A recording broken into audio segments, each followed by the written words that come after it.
Good morning 7th class. हम science में अपना 9 चैप्टर जो है सॉइल, हमारे चैप्टर का क्या नाम है, सॉइल, वो शुरू करेंगे। तो सॉइल मतलब मिट्टी। हम सब जानते हैं कि मिट्टी में ही पेड़ पौधे उगते हैं और मिट्टी हमारे लिए कितनी इम्पोर्टेंट है। तो इसके बारे में हम और इस चैप्टर में क्या क्या पढ़ेंगे वो हम आगे कंटिन्यू करते हैं। सॉइल क्या है, व्हाट इज सॉइल, ठीक है। हम जानते हैं मिट्टी, मिट्टी हम बोल देते हैं, बट है क्या मिट्टी। Soil is a very important natural resources. Resource मतलब नेचुरल मतलब प्राकृतिक रूप से, और रिसोर्स मतलब एक साधन, संसाधन जो बोलते हैं हम, जैसे पेट्रोल है, पानी है, मिट्टी है ना। ये सब नेचुरली बने हुए, किसी ने उसको बनाया नहीं है। It forms the top most layer of the land surface. तो सॉइल जो है, मान लीजिए ये हमारा पूरा लैंड है ना, पूरा नीचे तक धरती है। तो जो ये सॉइल है ये टॉप मोस्ट लेयर होती है, सबसे ऊपर, है ना। ये होती है top most layer of the land surface. Soil takes thousands sometimes millions of years to form. मिट्टी जो है, सॉइल जो है, वो ऐसे ही नहीं बन जाती है, इसको बनने में, ये बनती है और नेचुरली बनती है, कोई इसको बनाता नहीं है। इसको बनने में थाउजेंड्स मिलियन बिलियन ईयर्स लग जाते हैं। इसलिए इसको हमें संभाल के रखना पड़ता है। संभाल के कैसे रखेंगे, घर में बंद करके नहीं, पेड़ लगा के। अगर ये बह जाती है, आप देखते हैं बारिश बहुत तेज़ आती है तो मिट्टी बह जाती है, अगर हवा बहुत तेज़ चलती है तो मिट्टी उड़ जाती है। तो ये सब चीज़ें कि जो हमारे लिए जो सॉइल जो बहुत इम्पॉर्टेंट है वो सब वेस्ट हो जाती है, ठीक है। तो इसको बनने में अगर इतना टाइम लगता है, और अगर आज की डेट में अगर ये वेस्ट हो रही है, तो सोचिए आगे वाली जो जनरेशन है उसको कितनी प्रॉब्लम फेस करनी पड़ेगी, ठीक है ना। तो इन सब चीज़ों को हमें बहुत केयरफुली यूज़ करना है, ठीक है, और इसको संभाल के रखना है, संजो के रखना है। मतलब हम बोलते हैं ना कि जो हमारे पास बहुत कीमती सामान होता है हम उसको बहुत संभाल के रखते हैं। तो ये एक बहुत कीमती सामान है। अगर मिट्टी नहीं होगी तो पेड़ पौधे नहीं उगेंगे, पेड़ पौधे नहीं उगेंगे तो हम सब सर्वाइव नहीं कर पाएंगे, ठीक है। तो इसको बनने में बहुत टाइम लगता है, मिलियन बिलियन ईयर्स लगते हैं। It is formed by the weathering of rocks and by the action of wind, water and climate. अब क्या होता है कि ये मान लीजिए बड़ा पत्थर है, ठीक है। पहले जब धरती पे ये ऐसा प्लेन ऐसा कुछ नहीं था, बड़े बड़े पत्थर हुआ करते थे। अब इन पत्थरों पे क्या होता है, यहाँ पर हवा चली, एयर, ठीक है, उनसे रगड़ हुआ, और ये जैसे अब ये चौक है, इसको हम ऐसे रगड़ रहे हैं, है ना। तो ये छोटे छोटे पार्टिकल्स आप देख रहे हैं उड़ रहे हैं, तो ये छोटे पार्टिकल्स में कन्वर्ट होना शुरू हुआ। बारिश आई, वाटर, उससे घर्षण हुआ, है ना, इसमें से रगड़ पैदा हुई और ये टूटा। आप देखते हैं कि कुएं से भी जब हम पानी भरते हैं तो वो जो कुएं की दीवार है, पत्थर वाली दीवार है, वहाँ पे भी निशान पड़ जाता है। या फिर ऐसी नदियाँ जो जैसे बारिशों में ऊपर तक बहती है और जब उसका पानी गर्मियों में कम हो जाता है तो आप देखते हैं पत्थरों पर निशान पड़ जाते हैं। तो वो पानी, जो पत्थर हैं वो पानी से रगड़ खा खा के घिस जाते हैं, ठीक है। फिर है क्लाइमेट, कभी ठंड ज़्यादा है, बहुत ज़्यादा कोल्ड है, या कभी बहुत ज़्यादा गर्मी है। तो इस कारण से जो पत्थरों में अगर गर्मी है तो फैलता है, थोड़ा सा फैलता है पत्थर, मतलब ऐसे नहीं अपन को दिखेगा, और उसमें एक्सपेंशन होता है, और तब ठंड होती है तो थोड़ा सा कंट्रैक्शन होता है। तो कॉन्ट्रैक्शन और एक्सपेंशन से पत्थरों में क्या होता है कि क्रैक आ जाते हैं और वो पत्थर टूट जाते हैं। तो ऐसे होते होते होते होते बहुत टाइम लगता है, ठीक है। फिर it is compose of minerals and partially decomposed organic matters. तो ये जो हमारी सॉइल है, टॉप मोस्ट लेयर है, ये यहाँ पर क्या क्या होता है, यहाँ पर है मिनरल्स, ठीक है, एंड पार्शली मतलब पूरा नहीं, थोड़ा सा डिकम्पोज्ड ऑर्गेनिक मैटर। डिकम्पोज मतलब जो पेड़ पत्ते हैं, जो एनिमल्स हैं, ये इनकी जो बॉडी जंगलों में ये सब जो मर जाते हैं, जो पेड़ पौधे झड़ जाते हैं, तो ये गलते गलते गलना जिसको हम बोलते हैं, डिकम्पोजिशन मतलब गलना, गलते हैं, बैक्टीरिया फंगी यहाँ पर इसको गलाते हैं और ये सब मिट्टी में मिल जाते हैं। तो ये एक बहुत अच्छी खाद हो जाती है पेड़ पौधों के लिए और वो फिर अच्छे से ग्रो कर पाते हैं। तो जंगल में तो कोई पानी या वहाँ पर खाद या ऐसे कुछ देने वाला है नहीं, तो ये सब नेचुरली वहाँ पर होता रहता है और वो जंगल उसमें फिर से पेड़ पौधे उगते रहते हैं। ठीक है। Types of soil depends on the rock from which it is formed and the kind of vegetation that grows in it. अब जो सॉइल मिल रही है, सॉइल अलग अलग टाइप की होती है। ठीक है। वो जो सॉइल मिल रही है वो कैसे मिल रही है, कौन सा पत्थर क्या है, ये वाला पत्थर कौन सा है, ये वाला पत्थर कौन सा, अलग अलग टाइप के जो पत्थर होते हैं उनके रगड़ने से, उनके टूटने से जो सॉइल मिलती है वो सब अलग अलग होती है। ठीक है। और कोई काली मिट्टी होती है कहीं पर ब्राउन मिट्टी होती है, कहीं पर बारीक रेत होती है, कहीं पर थोड़ी सी मोटी रेत होती है। तो सब ये तरह तरह की सॉइल है और जहाँ पर तरह तरह के वेजिटेशन होते हैं। जैसे आपको पता है कि यहाँ पे राजस्थान में गर्म एरिया है, तो डेजर्ट एरिया में यहाँ के जो पेड़ पौधे हैं वो अलग हैं, जो कश्मीर में ठंडा एरिया है वहाँ के पेड़ पौधे अलग हैं। तो ये सब जो हैं वो चीज़ें सब अलग अलग होती हैं। ठीक है। टाइप्स ऑफ सॉइल पर डिपेंड करती है। फंक्शन ऑफ सॉइल, सॉइल का क्या फंक्शन है, soil provides anchorage to the plants, उसको पकड़ के रखती है ना। पेड़ को अगर आप ऐसे खाली रख देंगे गमले में तो वो हिल के गिर जाएगा, तो हम उसमें मिट्टी भरते हैं चारों तरफ, तो वो क्या होता है, वो मिट्टी होल्ड कर लेती है पेड़ को और वो गिरने से बच जाता है। ठीक है। फिर it is source of water and mineral nutrients from the plants, इसमें वाटर होता है, हम सॉइल अगर होगा तो पानी को होल्ड कर लेती है और इसी में खाद और मिनरल सब पेड़ पौधे को मिल जाता है। फिर यहाँ पर चींटियाँ, beetles, bugs, earthworm, bacteria, fungi, बहुत सारे जो छोटे छोटे बैक्टीरियाज और ये होते हैं माइक्रो ऑर्गेनिजम्स, ये सब सॉइल में होते हैं। Bacteria and fungi decompose the dead and decaying matter in the soil and help in recycling of nutrient in the nature.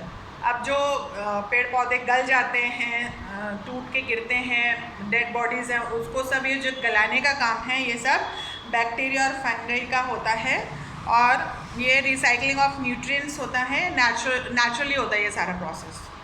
Soil is important for agriculture and agriculture gives food, clothing and material for shelter. Soil अभी मैंने बताया कि agriculture के लिए बहुत ज़रूरी है, वहाँ पे पेड़ पौधे उगते हैं। अगर सॉइल नहीं होगी वहाँ पे पेड़ पौधे उगने नहीं उग पाएंगे और अगर पेड़ पौधे नहीं उगेंगे तो हमें क्लोथ्स, मटेरियल्स जो होते हैं घर के लिए वो नहीं मिल पाएगा और हमारे लिए लाइफ इम्पॉसिबल हो जाएगी। तो सोचिए सॉइल हमारे लिए कितनी इम्पॉर्टेंट है, हम इस पर विचार कर सकते हैं। हमें सबको पता है पानी इम्पॉर्टेंट है, पेड़ इम्पॉर्टेंट है, बट सॉइल के बारे में बहुत कम लोग जानते हैं कि वो हमारे लिए इम्पॉर्टेंट क्यों है। फिर कंपोजिशन ऑफ सॉइल है ना, सॉइल में क्या क्या होता है। कंपोजिशन ऑफ सॉइल मतलब किस किस चीज़ से बनी होती है सॉइल। कंपोजिशन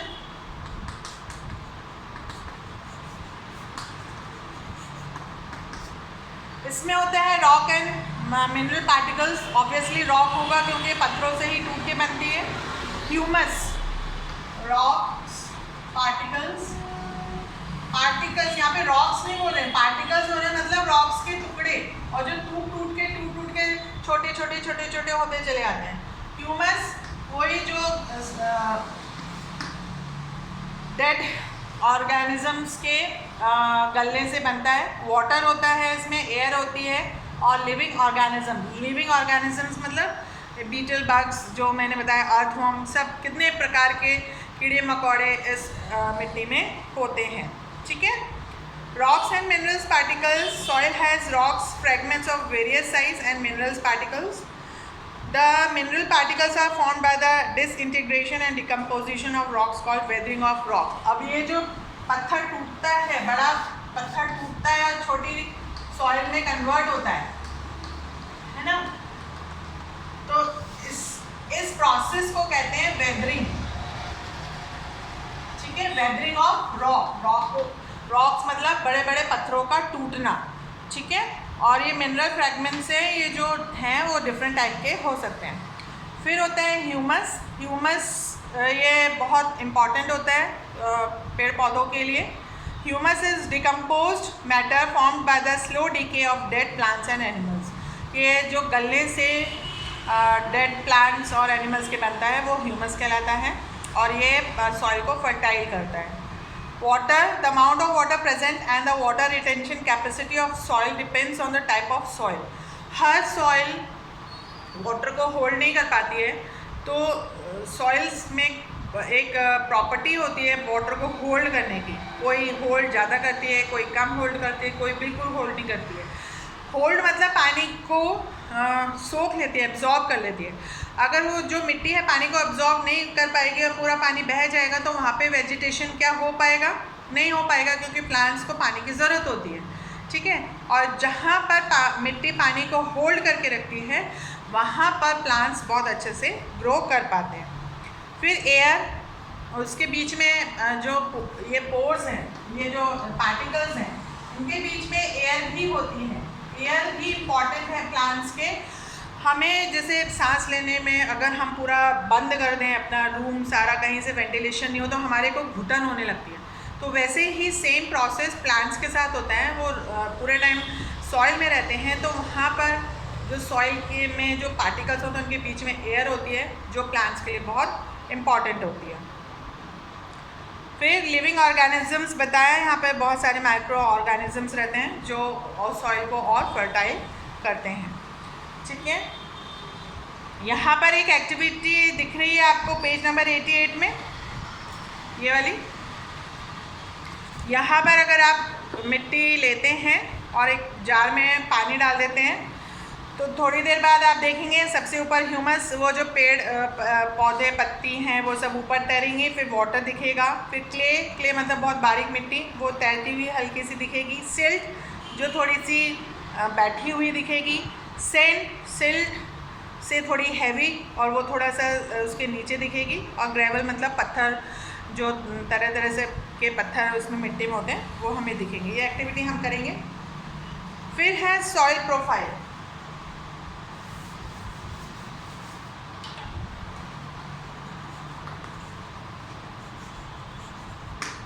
सॉइल प्रोफाइल मतलब जब हम, जैसे ये चौक है, इसको हमने ऐसे वर्टिकली काट दिया, बीच में से ऐसे काट दिया, ऊपर से नहीं, हॉरिजॉन्टली नहीं, वर्टिकली अगर हमने इसको काटा तो हमें इसके अंदर का दिखता है. ठीक है, तो उसमें क्या क्या होता है? The sequence of horizons from the surface downwards or the vertical layered structure of soil is called the soil profile. अब यहाँ से जब हम नीचे जाते हैं, इसको डिफरेंट horizons होते हैं, ये इसको कहते हैं हम soil profile.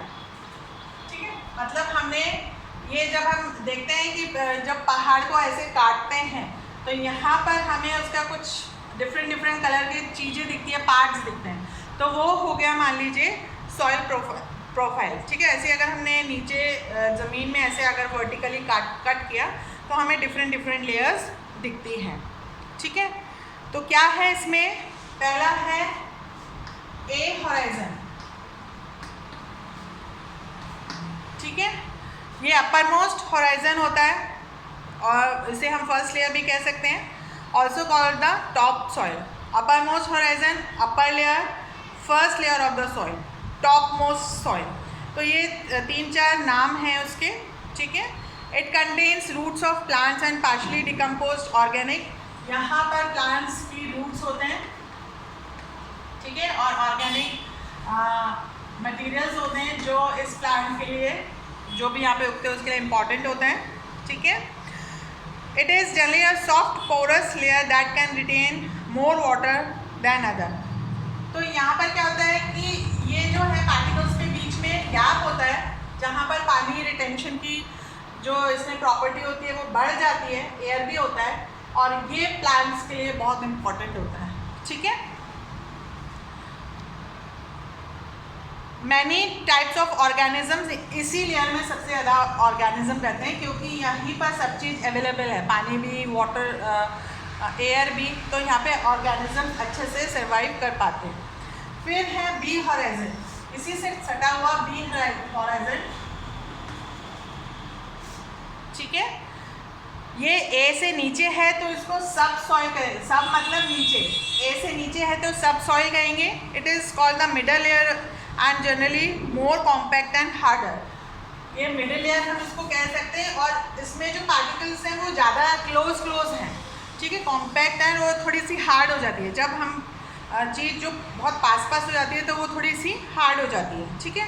It contains less of humus and more of minerals.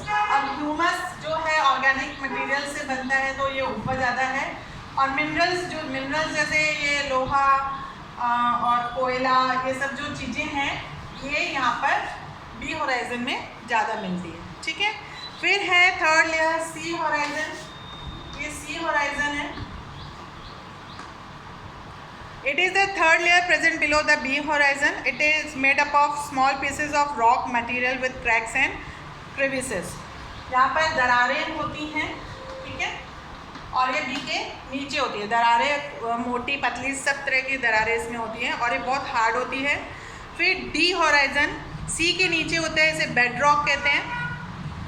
ठीक है. और it is very hard and not easy to dig up. जो हम बोलते हैं पाताल लोक जिसको हम बोलते हैं, वो आप डी होराइजन समझ लीजिए उसको. ठीक है. और बहुत मुश्किल होता है इसको खोदना. तो सॉइल की 4 लेयर्स होती हैं, ए बी सी डी. ए बहुत इम्पॉर्टेंट लेयर है. ए होराइजन जिसको हम कहते हैं upper most, top most layer, first layer of soil, इसको इस नाम से जाना जाता है. तो इस तरीके से ये हमारे सॉइल हमारे लिए बहुत इम्पॉर्टेंट है. और ये हम कहाँ देख सकते हैं सॉइल प्रोफाइल, कहाँ पे देखते हैं? We can see the vertical layers of soil at the following sites at the place where digging is going on to lay foundation of a building और डिगिंग ऑफ अ वेल. जहाँ पर कुआं खुद रहा हो, किसी मकान की नींव खुद रही हो, वहाँ पर हमें ये सॉइल प्रोफाइल देखने को मिल जाती है. On the side of steep river bank, river bank मतलब नदी के किनारे जो बहुत गहरा होता है ना, पानी जहाँ पे मैंने बताया था पहले कि पानी जहाँ पे अगर ऊपर तक है और कम हो रहा है, तो यहाँ पर हमें ये देखने को मिल जाता है. On the side of road while going on a hill, जब हम हिल स्टेशंस पे जाते हैं और जब हम रोड पे चलते हैं तो हम देखते हैं वहाँ पर पहाड़ों पर अगर ऐसे कुछ कटिंग हुई है तो वहाँ पर हमें सॉइल प्रोफाइल देखने को मिल जाता है. और on the side of a recently dug trench, कहीं पर ऐसे कुछ ऊपर से खुदाई पहाड़ की या कुछ ऐसे खुदाई हुई होती है तो वहाँ पर ये हमें सॉइल प्रोफाइल देखने को मिल जाती है. ठीक है. आप ये क्वेश्चन आंसर्स याद करिए और सर बुक्स हैं जिनके पास वो रीड करिए, तो ये चैप्टर आपको समझ में आएगा. ठीक है. Have a nice day.